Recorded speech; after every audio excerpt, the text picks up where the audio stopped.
اللہ جب کسی سے ناراض ہوتا ہے رزق نہیں چھینتا، آب و دانہ بند نہیں کرتا، سورج کو حکم نہیں کرتا کہ اس کے آنگن میں روشنی نہیں پھیلانی، چاند کو نہیں روکتا کہ تیری کرنیں اس کے ویڑے میں نہیں پڑنی چاہیے، بلکہ اللہ جب کسی سے ناراض ہوتا ہے سجدوں کی توفیق چھین لیتا ہے۔ سجدوں کی توفیق چھن گئی تو پھر سمجھو اللہ ناراض ہے، اللہ راضی نہیں ہے۔ اور اگر سجدوں کی توفیق نصیب ہو جائے، کسی نے واصف علی واصف مرحوم سے پوچھا تھا کہ کیسے ہمیں پتا چلے گا کہ ہماری نماز قبول ہو گئی ہے، تو انہوں نے کہا تھا ایک نماز کے بعد دوسری عطا ہو جائے تو سمجھ لو پہلی قبول ہو گئی ہے۔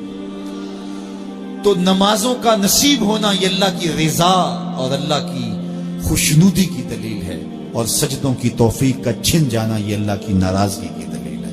میں اور آپ دیکھیں کہ ہم کہاں کھڑے۔ دیکھیے دولت تو کفار کو بھی ملتی ہے، اللہ دولت اسے بھی دیتا ہے جس سے راضی ہے، اسے بھی دیتا ہے جس سے نہیں راضی، لیکن سجدوں کی توفیق اسے ہی دیتا ہے جس پہ وہ راضی ہے۔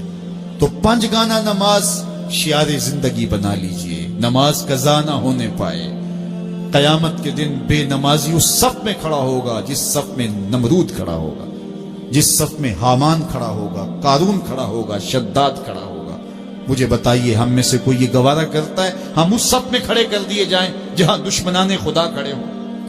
آج کوئی نماز پڑھے یا نہ پڑھے، حشر کے دن حکم ہوگا کہ اللہ کے حضور سجدہ کرو۔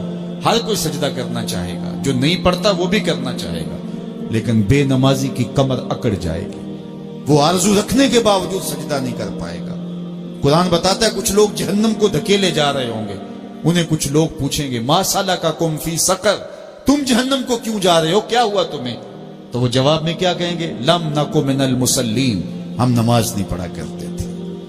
سب سے پہلا حساب قیامت کے دن جو بندے سے لیا جائے گا وہ نماز کا لیا جائے گا۔ پہلا سوال بندے سے یا چڑیاں بھی رب کی تسبیح بولیں اور اشرف المخلوقات سویا رہے، جب صبح کا وقت ہوتا ہے حشرات الارض بھی بلوں سے نکل کے رب کی تقدیس کے ترانے پڑھ رہے ہوتے ہیں، درختوں کی شاخوں پہ چڑیاں پرندے وہ بھی اللہ کی تقدیس کے ترانے پڑھ رہے ہوتے ہیں، حشرات الارض بھی اس کی تقدیس کے گیت گا رہے ہوتے ہیں، اور اشرف المخلوقات خراٹے لے رہا ہو، اس سے بڑی بد نصیبی کیا ہو سکتی ہے؟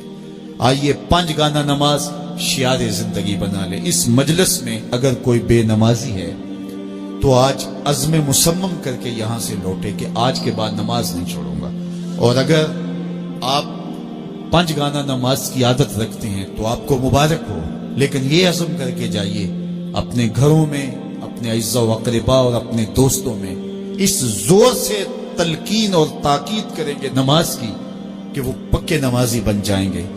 بندہ بندگی سے سجتا ہے، زندگی آمد برائے بندگی، زندگی بے بندگی شرمندگی۔